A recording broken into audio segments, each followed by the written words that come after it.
Welcome to our CTBI webinar tonight. Just going to give people some time to join and time for this webinar to also go live onto our Facebook live account where some guests will be joining us. I'm pleased tonight to be joined by Caroline Pomeroy and James Buchanan, who will be sharing this evening on our topic of climate change, the church and a green recovery. So we'll just give people an opportunity to join us this evening. We've had just over 100 registrations for tonight's webinar. We're looking forward to hearing from James and Caroline and also hearing your questions so that we can put those to our panelists. And throughout the event tonight, feel free to use the Q&A feature here in Zoom, or comment if you're watching us on Facebook Live. You can comment with your questions at any point throughout the webinar, and we will answer those in the second half of the webinar this evening. And hopefully we have time to get to everyone's questions, but what I'll be doing throughout is reviewing those as they come in, so we don't have any duplicates, and selecting the questions which we'll put to James and Caroline, and also to thank everyone who submitted their questions in advance by email. We have those also, and we'll include as many of those as we can. So it looks like we have the majority of our guests with us this evening. So just to start, I'd like to introduce Caroline. Caroline is the Director of Climate Stewards, which is part of the Arosha UK network. And their key message is to reduce what you can and offset the rest. Climate Stewards provides online tools and advice to individuals, businesses, NGOs, and churches on how to calculate and understand carbon footprints and reduce them, as well as offsetting emissions through community-based carbon mitigation projects around or across the developing world.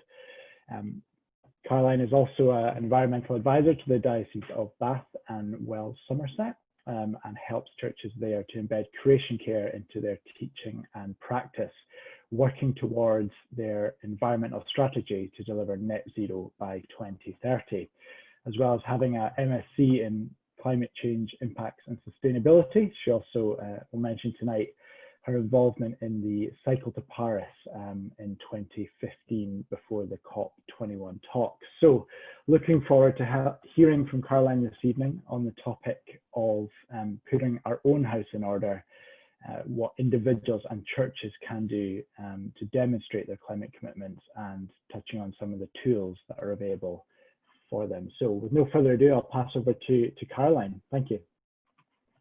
Thanks, James, for the introduction, and it's great to be with you tonight. I'm going to share my screen in a moment and run through some slides with you. I hope that you can see a bit of me and a bit of a screen, I think. So, well, thanks, James, for the introduction. And just, yes, you touched on our trip to Paris. James Buchanan is also going to, was also in Paris a few years ago, 2015, at the climate talks, COP21.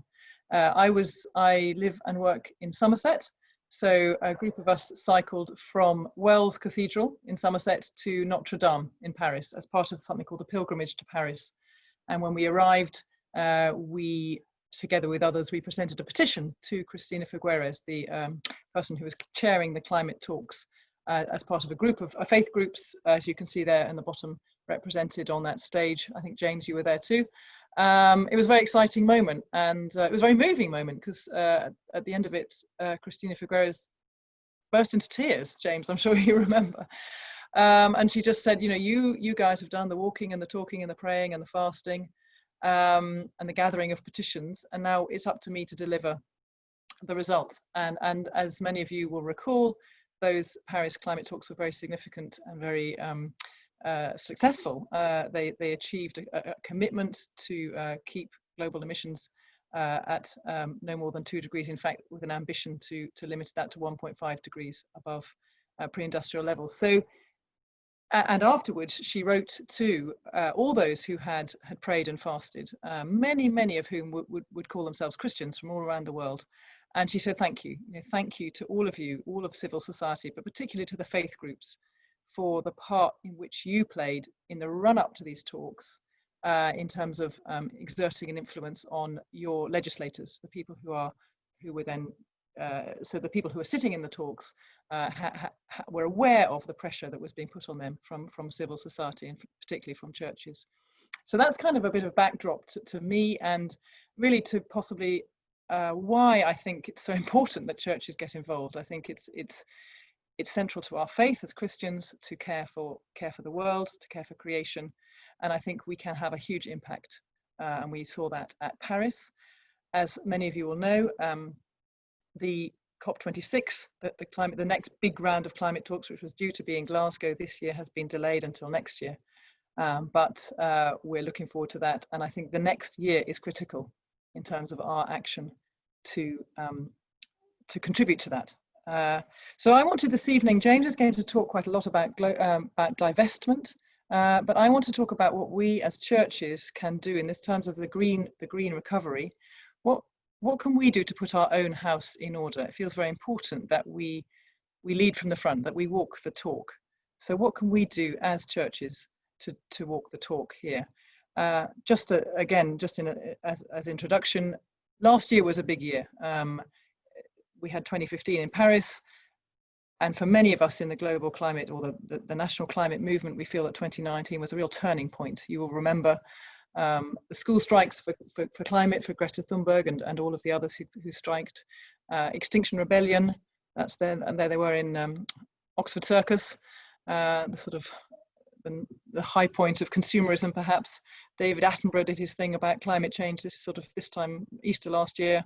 And then later in the year, continued natural responses to climate change, well, disasters really. And this was a photograph from Sydney around about Christmas time when we had the terrible fires. So people, over the course of 2019, it felt like the world woke up to the seriousness and the importance of tackling climate change. It was a huge year. And now, of course, this year, well, we all know where we are now. The challenge is how do we take forward that momentum, I think, from 2019 into beyond the post coronavirus, the post-pandemic, the green recovery.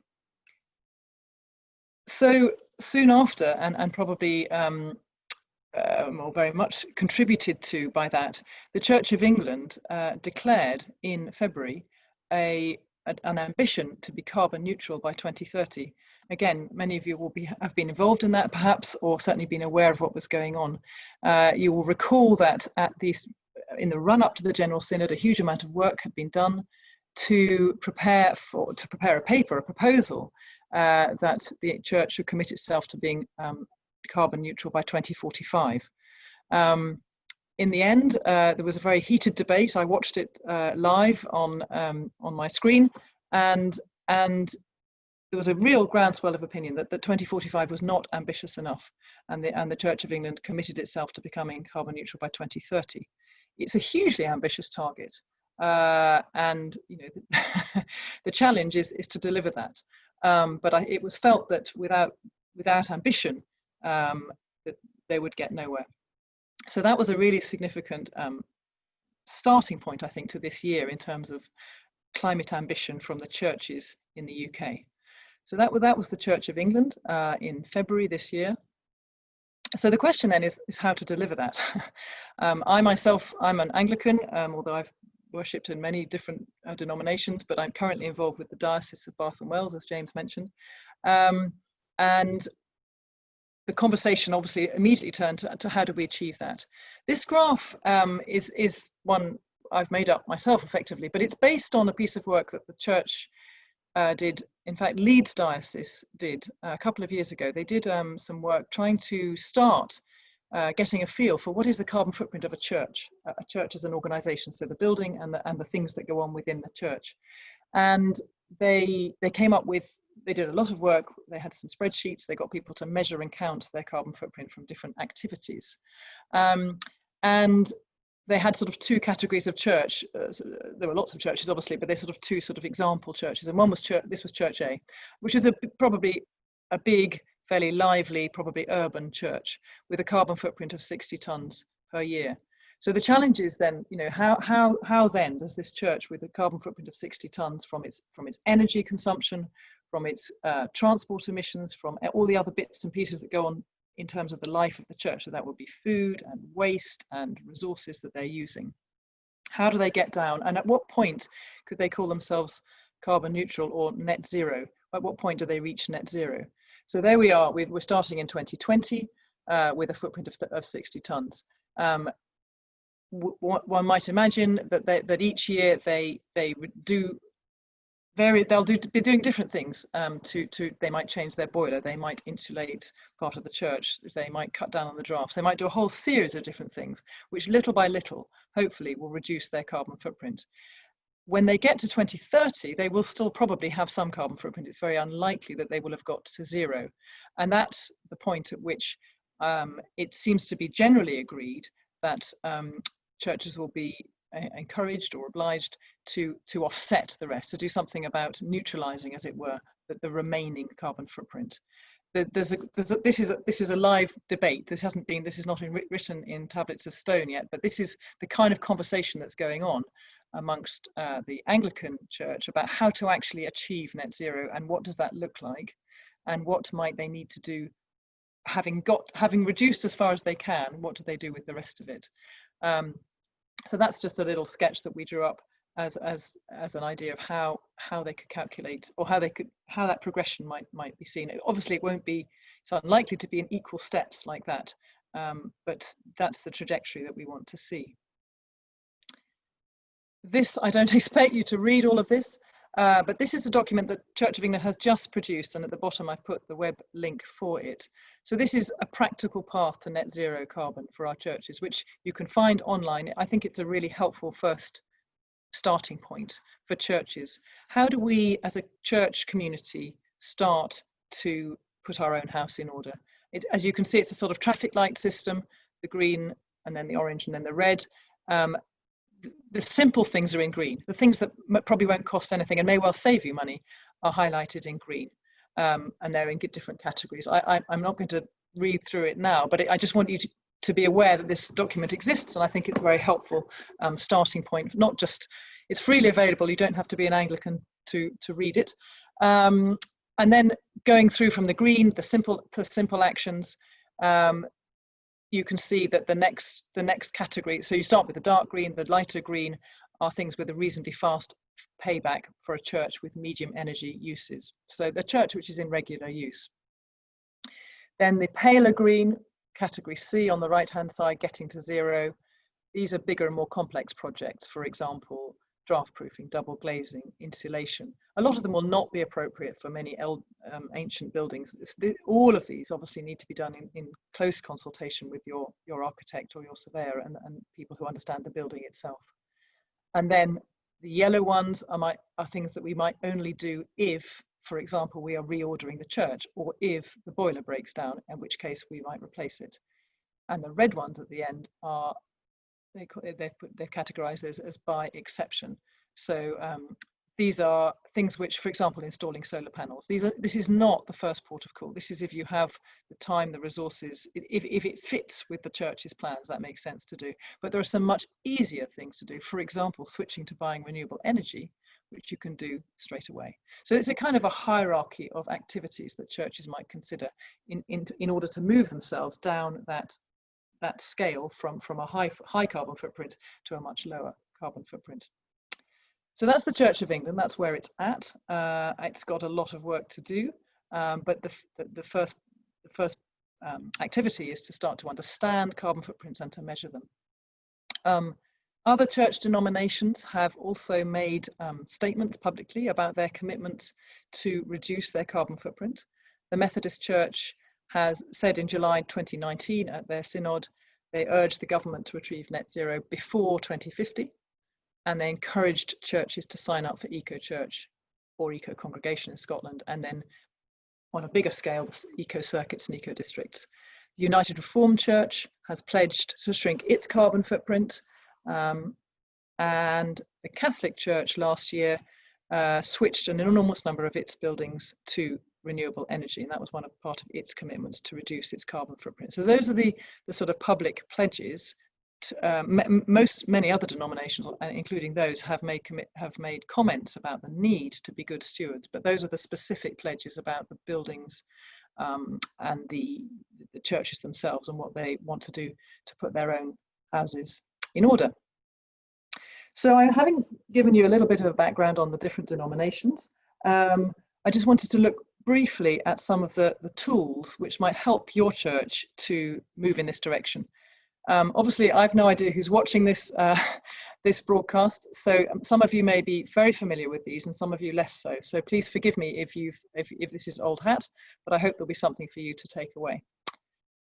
So the first tool, and I think the key one that I would want to encourage you to have a look at, is EcoChurch. This is a toolkit for churches to basically do a sort of audit of their church life in terms of your responsibility towards the environment.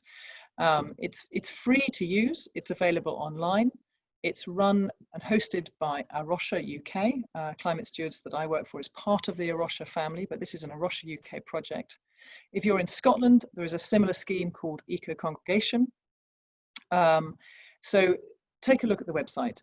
Just to warn you, if you do, EcoChurch, because of the current crisis, has had to put some staff on furlough, and currently they are not accepting new registrations for churches. So if you're already registered as a church, you can continue to work on your survey, which is online. But if you wanted to sign up for the first time, at the moment, you can't do that. But please don't give up. All the resources are there, the questionnaires there, the survey is there, so you can have a really good look and you can do much of the work. You just can't actually register at the moment. They're planning to be back online, I think, in July. So this is EcoChurch. It's essentially, at the heart is this survey of church life, which has 5 categories. First one is worship and teaching. So what is the church teaching in terms of how much is it communicating creation care and care for the environment from the front, in the sermons, in the small groups, in the children's work, youth work, in your newsletter, all that kind of stuff. What about the songs you sing? Are they do they reflect God's love for the world in what we're singing, how we worship? Managing church buildings, clearly that's a very practical question about whether, and it may be about energy procurement, it may be about big expensive bits of infrastructure, but it may also be things like coffee cups and washing up and compost and things like that. The church land, again, not every church has land, but if you have church land, how do you look after it? Are you thinking about biodiversity? And then community and global engagement. So this is about sort of spreading the word. This is about engaging beyond the borders of the church. How much are we campaigning? How much are we joining local groups? How much are we working together with other local groups on environmental issues? And finally, lifestyle, which perhaps is the most significant of all. If every church member goes home and starts putting some of these things into practice, then that will obviously have a much bigger knock-on effect. So those are the 5 areas. That's the worship. Are we including, are we referring to creation care throughout all that we do? Are we looking at the Bible through a green lens, as it were? Do we really hear what God's saying about caring for the world? Are we doing practical things in terms of our church buildings, in terms of reducing our energy consumption, being more efficient about the way we use energy and other resources? Are we looking after church land? That might be allotments, it might be building bug hotels, engaging with children, all sorts of things we can use our land for. Are we engaging with the society around us? Hope for the Future, if you haven't come across them, they're a great organisation, a Christian organisation, equipping churches to engage with their local MP around climate change. They've got a really good website, and they run webinars and training sessions and have resources on engaging with your MP. Tear Fund have just launched a new campaign called Rebooting, which is all about the green recovery. So this is another way that churches can engage with the wider community on these issues. And then lifestyle, I've said it before, but there are 101 things. Many of you will be doing these already, but there are lots and lots of ways in which we can encourage each other to go home and be good stewards of the environment beyond the Sunday morning service. So EcoChurch has a lot of resources on its website that you can access. They're free to use. And there's a system of awards. So you can get a bronze, a silver, or a gold award. And currently, I'm told there are 528 bronze awarded churches, 217 silver, and 11 gold across the country, of all denominations. So that's the EcoChurch. And there are about nearly 3,000 churches registered on the EcoChurch scheme now, out of, I think, about 50,000 in the country. So there's a long way to go. EcoChurch has a sort of higher level thing, which is called Eco-Diocese. So this is a bigger this is about, getting whole dioceses to work together. This again is the Anglican Church, but it's not just dioceses, the Methodist Church circuits, the URC synods. They've all got similar schemes which encourage them to collectively sign up for EcoChurch. These are the criteria that they are looking at to award an Eco-Diocese award. You probably can't see that list on the right-hand side, but that's a list of all the UK dioceses, and the ones with the little leaf beside them have been awarded a bronze award. So I think there are 1, 2, 3, 4, 5, 6, 7, 8 bronze Eco-Dioceses, and it's about the percentage of churches already signed up for the award, another criteria that they look for. And then the ones with the blue ticks are dioceses which have signed up but not got much further. And I think I mentioned, if you're in Scotland, Eco Congregation Scotland is the equivalent. CAFOD have a scheme called Live Simply for Catholic churches, which is a similar award, a scheme, probably a less formalised award scheme, but it's about encouraging churches to engage with a greener agenda. Again, if you're an Anglican, the Anglican Church has recently launched what they call the Energy Footprint Tool. This is part of the parish return system. So from this year onwards, from now, your vicar or your treasurer will be obliged to fill in a form of telling the Central Church of England about your finances and about your attendance. There's a third section now, which is about energy use. This is in order that the Church of England can get a real broad picture of the sort of baseline. Where are we at the moment? And this is a measure of energy consumption in churches. So that's a mandatory requirement, or pretty much mandatory from now onwards. And finally, Climate Stewards, we have just launched an online tool called 360 Carbon. If you're familiar with our individual carbon calculator, this is a similar thing, but it's on a bigger scale. So this is a way of a church congregation together looking at its carbon footprint. As you can see, it's got a number of categories. Sorry, this isn't a live, this is just a slide. I can't click around it, but it's got questions about your energy use, about transport for the church, both staff and congregation, about food, about expenditure, and about waste and water. And having completed all of that, it then gives you a picture of your carbon footprint and how it's broken down. There's a lot more information in there, but that's just a quick demonstration of what information you'll get out. That's free to use. It's 360carbon.org, and if a church signs up for it year on year, you will then get a comparison of how your carbon footprint is compared to last year. It works with the Anglican Church's energy footprinting tool, so that if you've completed one, it will automatically complete the other, and vice versa. Having done all that, thinking back to that very first graph, when we get to 2030, the understanding is that churches will have to consider what they do about the emissions that they cannot reduce. Climate Stewards is one of many organisations that offers carbon offsetting, which enables churches or anybody to support projects which mitigate CO2. So either things like tree planting, which take CO2 out of the atmosphere, or energy efficiency schemes, renewable energy, which reduce emissions in the first place. So that kind of squares the circle effectively. So those are a few tools I wanted to tell you about. And finally, my last slide, James will be pleased to see this, Climate Sunday. So we together and many others, the CTBI is working on a project called Climate Sunday, which I think I'm going to stop now, and I'll leave James to tell us about it perhaps later, because I think I've gone on long enough. Thank you.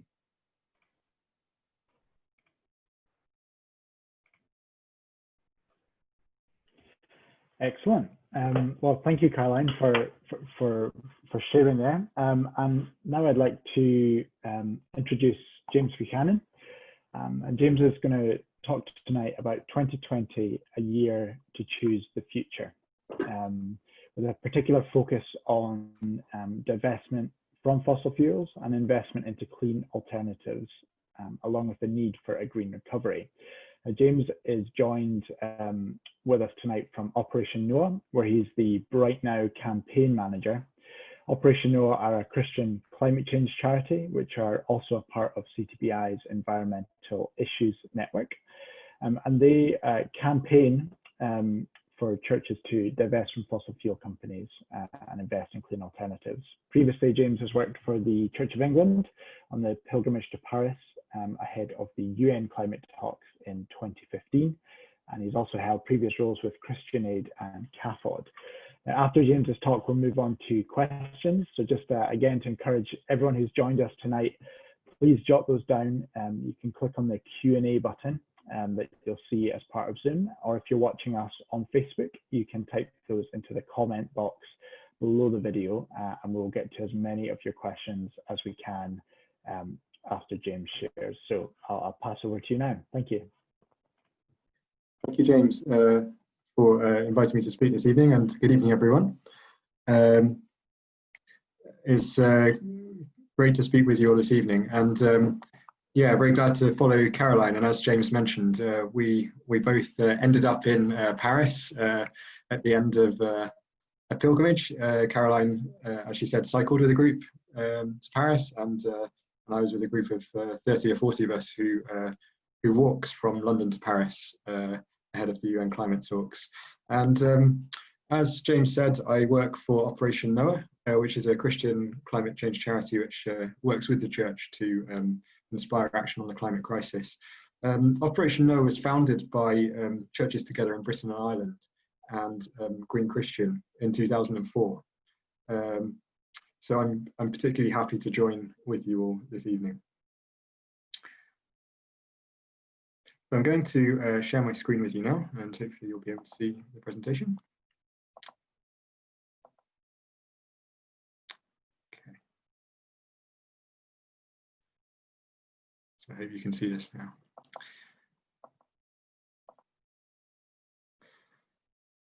So at Operation Noah, we launched the Bright Now campaign in 2013, which calls on UK churches to divest from fossil fuels and invest in clean alternatives, as James said.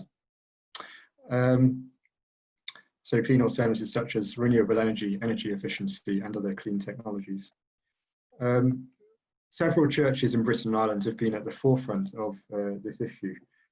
Quakers in Britain, the Church of Ireland, and the United Reformed Church have all fully divested from fossil fuels, and some others have taken steps towards divestment, and I'll speak more about that later. During the first few months of 2020, as you'll all know, the COVID-19 pandemic has changed everything, and responding to the health crisis and the human tragedy that has unfolded has rightly become the central priority of governments and societies. There are some important lessons that we can learn from our experience of the last few months, including our interconnectedness and our dependence on each other and the natural world. Now, we'd anticipated at the start of 2020 that it would be a crucial year on the climate crisis, as Caroline said, as a result of the UN climate talks, COP26, coming to the UK. The year 2020 has taken on a new significance as a year of stark choice. We're still facing a climate emergency, and the decisions we make now will determine whether we can bend the emissions curve and will affect the future of humanity and of the planet for thousands of years. Christiana Figueres, the former UN climate chief, said that recovery packages designed and implemented by governments to rescue the global economy could rise as high as $20 trillion over the next 18 months. And she's added, as you can see here, that whether investments are channeled into high carbon industries or towards clean technologies is the most important decision that we'll make about the climate crisis. Operation Noah, we're among more than 400 environmental groups that have been urging governments and the international community to adopt the principles for a just recovery from COVID-19. So it is vitally important for churches to lobby our governments on this issue.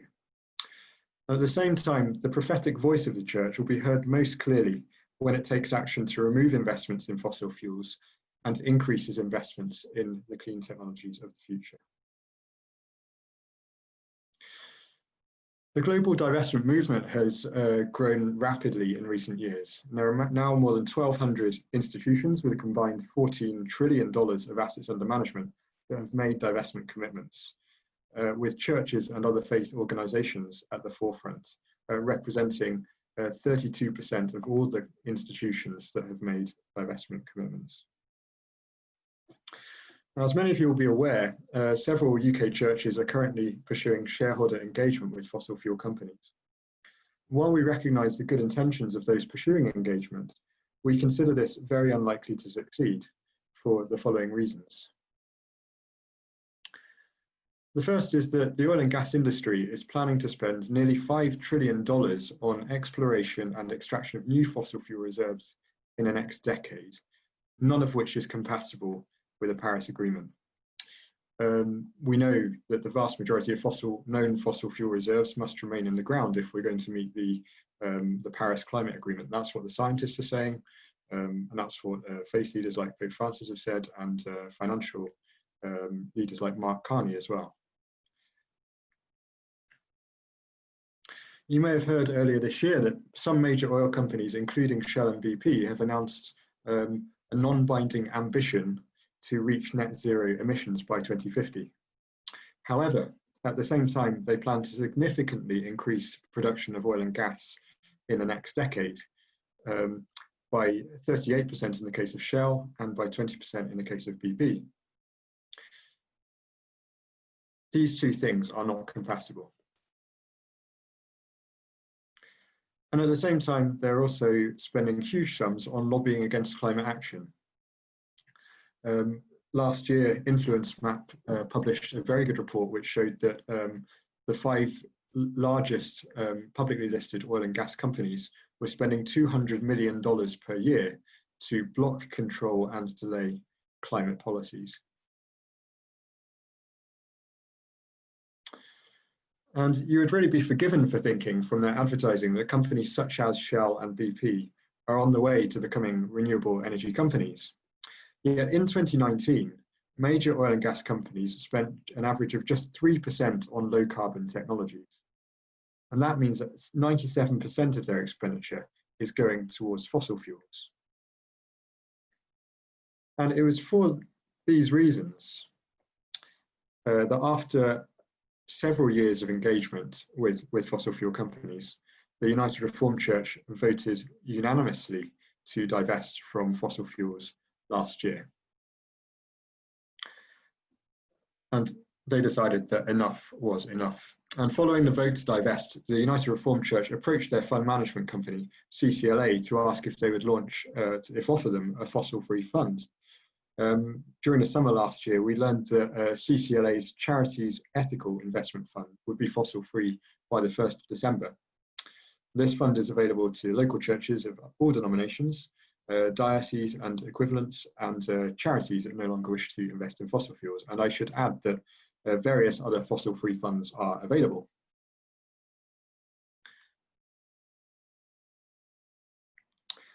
Last week, the Central Finance Board of the Methodist Church announced that it had divested from BP and Total, 2 European oil companies, but decided to continue investing in 4 other oil and gas companies: Shell, Repsol, a Spanish oil company, Eni, an Italian oil company, and Equinor, which is a Norwegian company. Now, in 2017, the Methodist Conference voted for divestment by 2020 from any oil and gas companies whose business investment plans are not aligned with the Paris Agreement target of a global temperature rise well below 2 degrees. Here in the photo, you can see people voting for that motion. Now, in order to implement this resolution, the Central Finance Board of the Methodist Church must now fully divest from all oil and gas companies, since no oil and gas companies have aligned their business investment plans with the Paris Agreement. That's a conclusion that various groups have made, including the Transition Pathway Initiative, which is something supported by the Church of England and the Methodist Church, as well as Carbon Tracker, which is a really well-respected think tank in this area. But we're currently working with a group of Methodists to build momentum for divestment ahead of the Methodist conference later this month, and we're very glad to hear from any Methodists following this webinar who are interested in finding out more. I wanted to give you a quick snapshot of where some of the different churches are with, on the divestment issue, in case you're interested in learning about your own denominations. There, as I said before, the Quakers in Britain, Church of Ireland and the United Reformed Church are leading the way and have all fully divested from fossil fuels. In the Catholic Church, this came from our report, which was published last month. Since the report was published, a third Catholic diocese has divested from fossil fuels. But there are still, there are 22 dioceses in total, so there's still quite a number of dioceses in England and Wales and also in Scotland that are yet to divest from fossil fuels. In the case of the Methodist Church and the Church of England, both of them have said that they would divest from oil companies whose business plans are not aligned with the Paris Agreement targets by a particular date. In the case of the Methodist Church, it's 2020. In the case of the Church of England, at General Synod a couple of years ago, Synod members voted to start divestment in 2020 from oil companies that are not taking seriously their responsibilities in the transition to a low carbon economy. I think we would ask which of the oil companies are taking their responsibility seriously at this point, and that they would complete divestment by 2023 from oil and gas companies not aligned with the Paris Agreement target. And in some of those other churches, the Church in Wales, the Church of Scotland and the Scottish Episcopal Church, there have been recommendations from church bodies that those churches should divest from fossil fuels for ethical reasons. We believe that those recommendations need to be followed through as a matter of urgency. And the Baptist Union so far has divested from coal and tar sands, and again, it's also time for the Baptist Union to fully divest from fossil fuels. I'm going to end by just sharing a couple of things that you personally can do. We would really welcome your support for divestment within your church denomination, so please do get in touch if you're interested in learning more about that. Could your local church make a commitment to divest from fossil fuels and urge your national and regional church structures to do the same? This is a really powerful action that your church can take in response to the climate emergency, ensuring that investments are shifted out of the problem and into the solution. And even if your church doesn't currently hold fossil fuel investments, it can make a powerful statement by pledging not to invest in fossil fuels in the future. In this picture, you can see a group at Ivy Bridge Methodist Church who pledged to divest their fossil fuel investments earlier this year as part of a joint divestment announcement that we organised called the Epiphany Declaration for Fossil-Free Churches.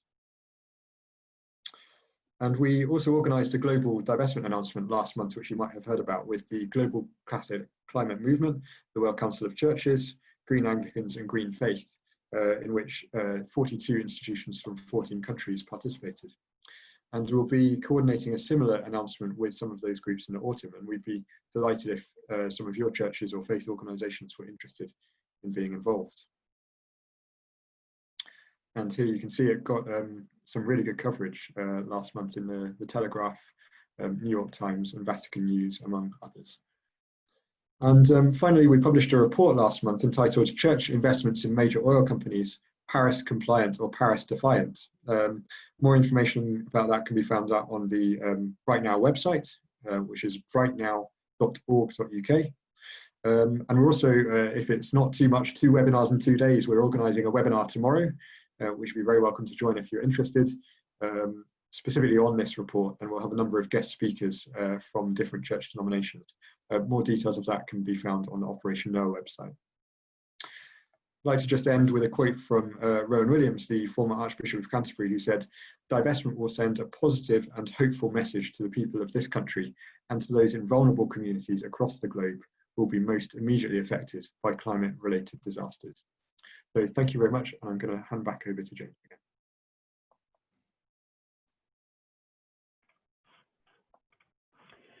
Excellent. Well, thank you, James. And we've had a number of questions come in from those watching this evening. So thank you for everyone who's submitted those.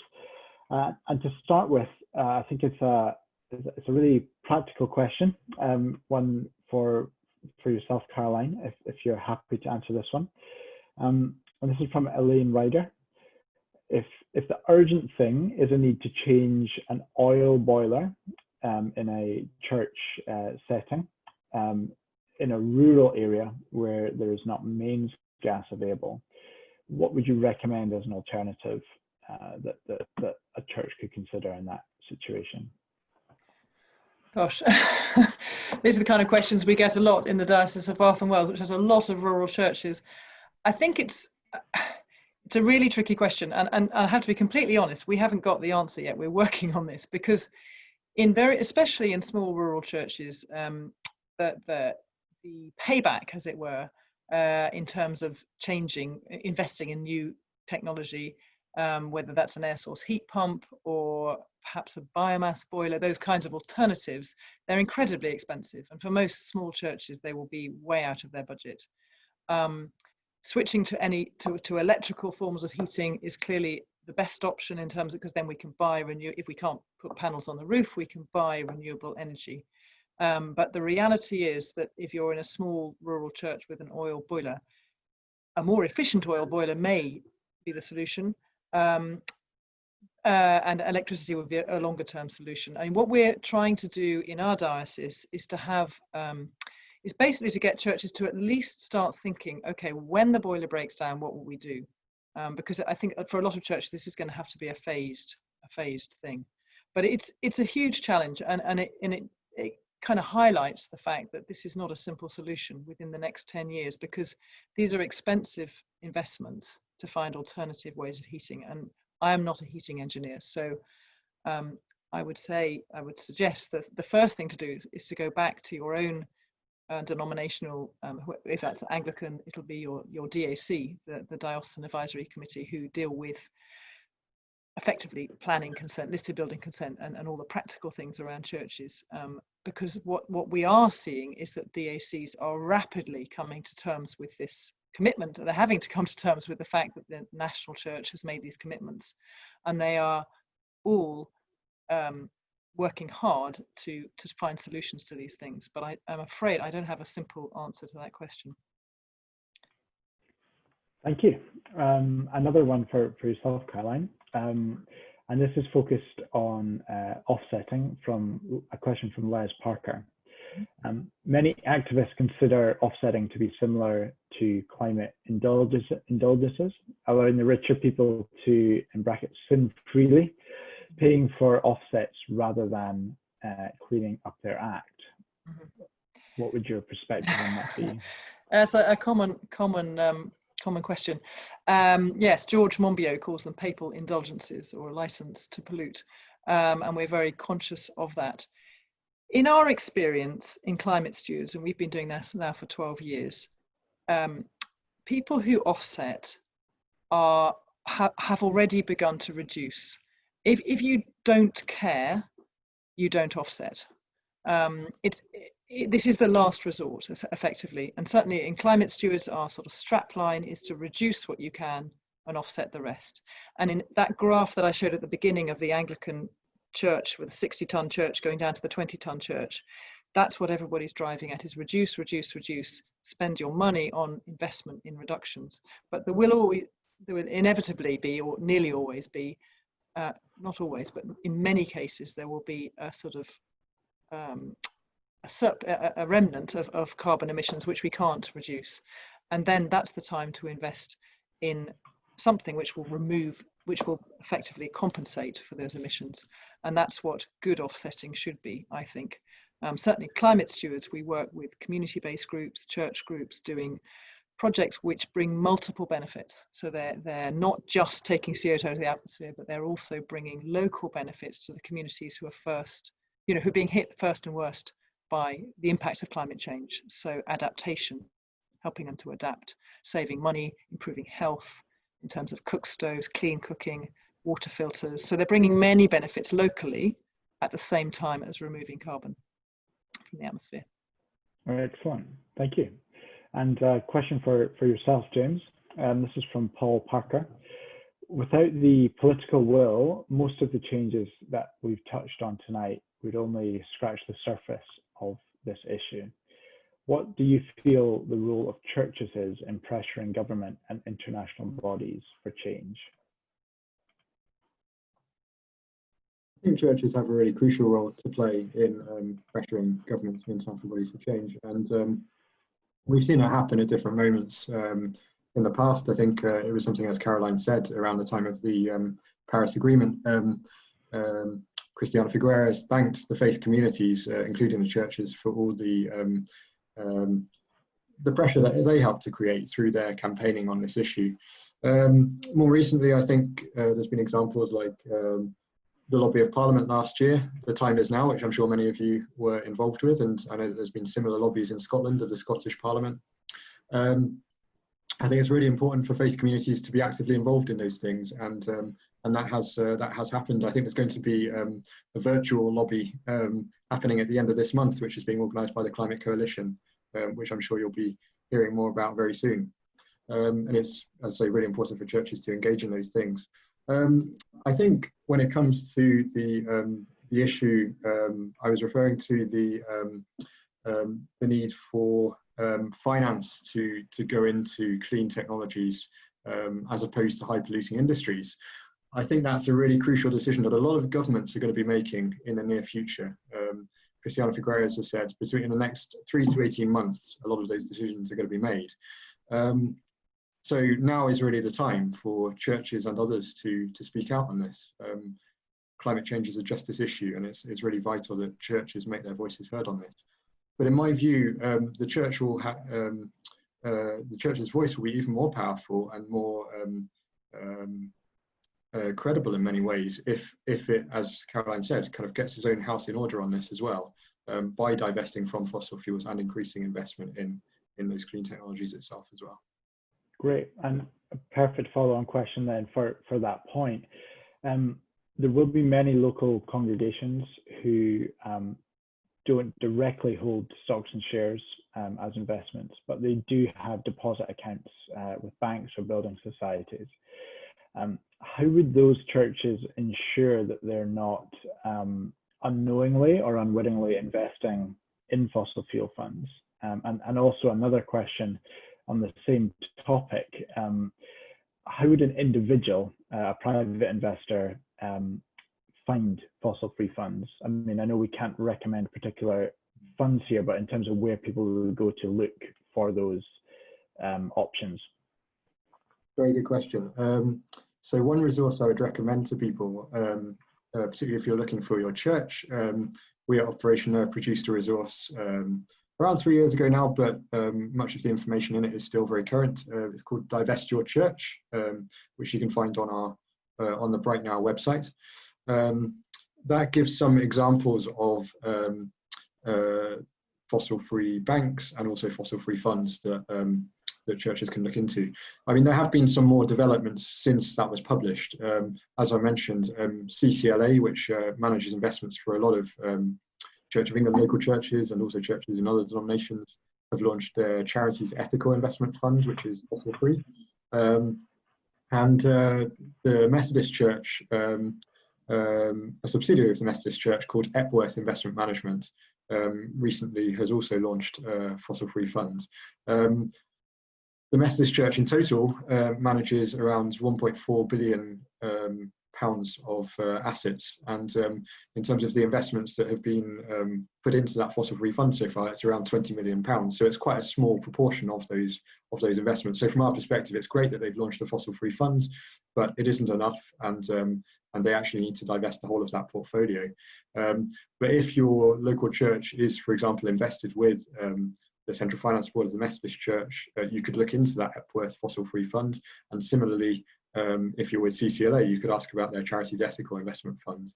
As I say, there are various others out there. I think it's fair to say if you are with a high street bank, such as HSBC and many of the others, chances are you are invested in fossil fuels.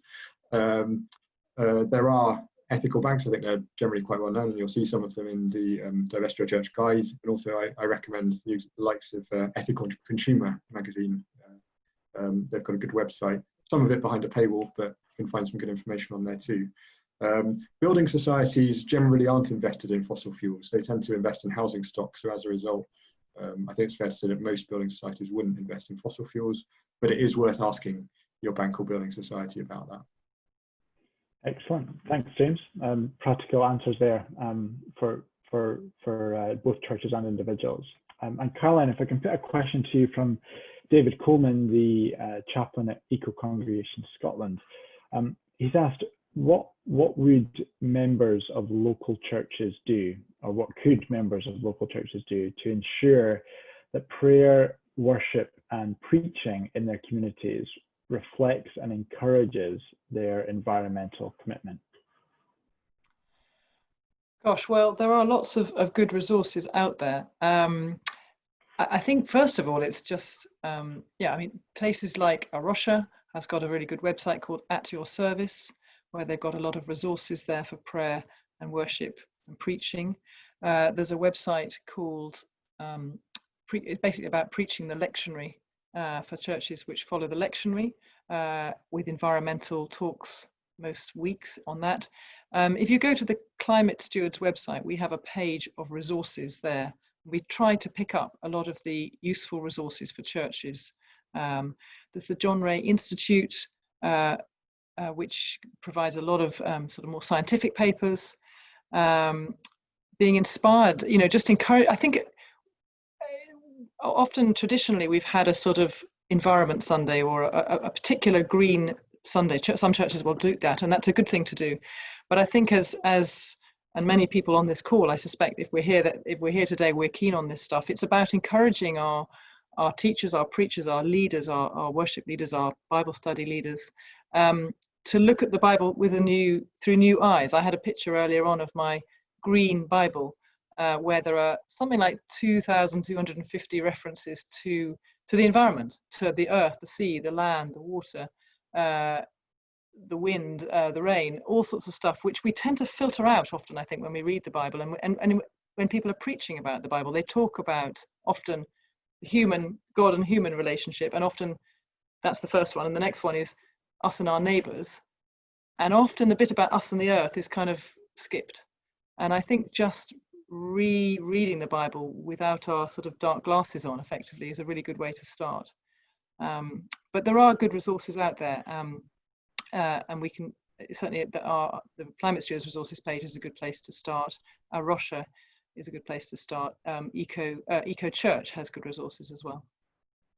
Thank you. And a follow-up question from John Anderson regarding churches which are off of the gas grid in terms of heating replacements. He's asked regarding the option of infrared electric heating, potentially powered by renewables.